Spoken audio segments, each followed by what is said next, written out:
Catholic News Roundup is brought to you in part by PewSitter.com, your online Catholic newspaper for the third millennium, CatholicMediaCoalition.org, in line with the Church, online with the world. And TheAmericanCatholic.com, politics and culture from a Catholic perspective.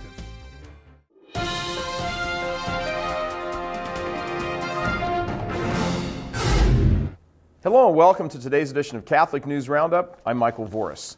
Bishop Olmstead of Phoenix pulls support from hospital.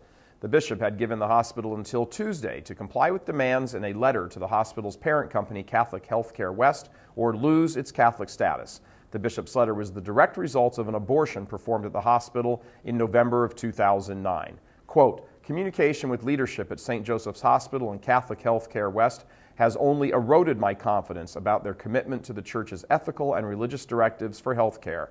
That, according to the Archbishop in a statement he recently released.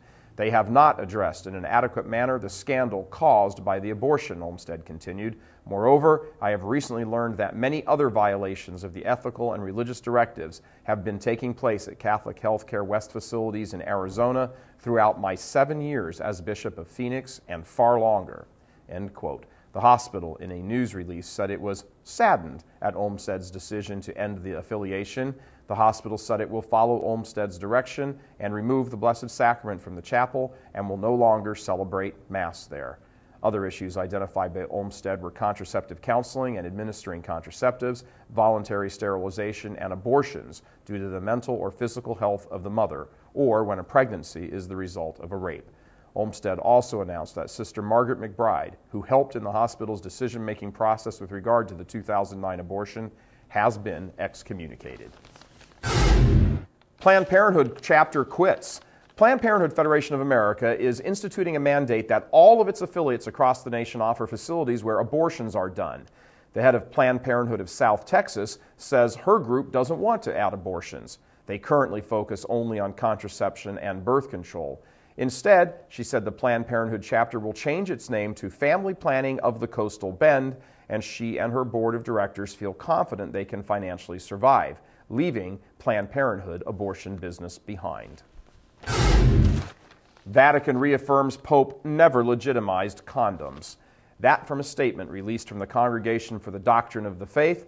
Quote, the idea that anyone could deduce from the words of Benedict XVI that it is somehow legitimate in certain situations to use condoms to avoid an unwanted pregnancy is completely arbitrary and is in no way justified either by his words or in his thought.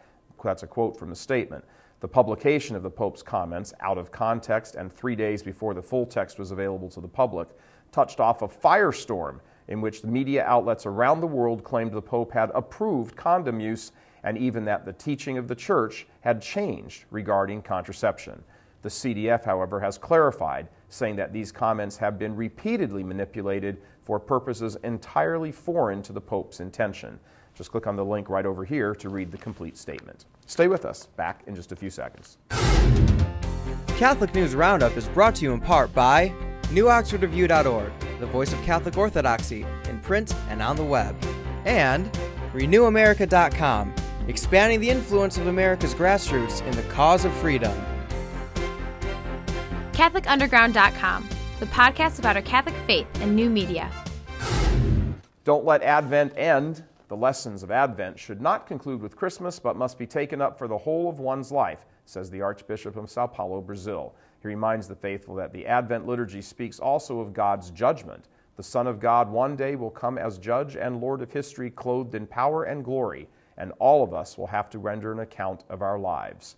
However, the Cardinal also reflected that Advent is not a time of terror, but one of joyful hope and of the goodness and mercy of God. And finally, let the children come from the Zenit News Agency. As Christmas shoppers crowd the streets of Rome, children walk among them handing out baby Jesus figurines to remind all that the celebration of Christmas is really about Jesus' birth. The children, who range in age from 4 to 12 years old, have called this campaign "They Have Expelled Jesus." Today, the organizers say Christmas is more about lights, shopping, and wealth, but there's no room for Jesus, as there was no room for him at the inn 2,000 years ago. The figurines that they hand out, cradled in beds of straw, were painted and assembled by the youths themselves. The children also carry money boxes for collecting donations, which this year will be sent to aid missionaries who work with victims of natural disasters in Pakistan. The children are part of the Focolare movement, or Work of Mary, which began in Italy in 1943. Focolare means family fireside, or hearth in Italian.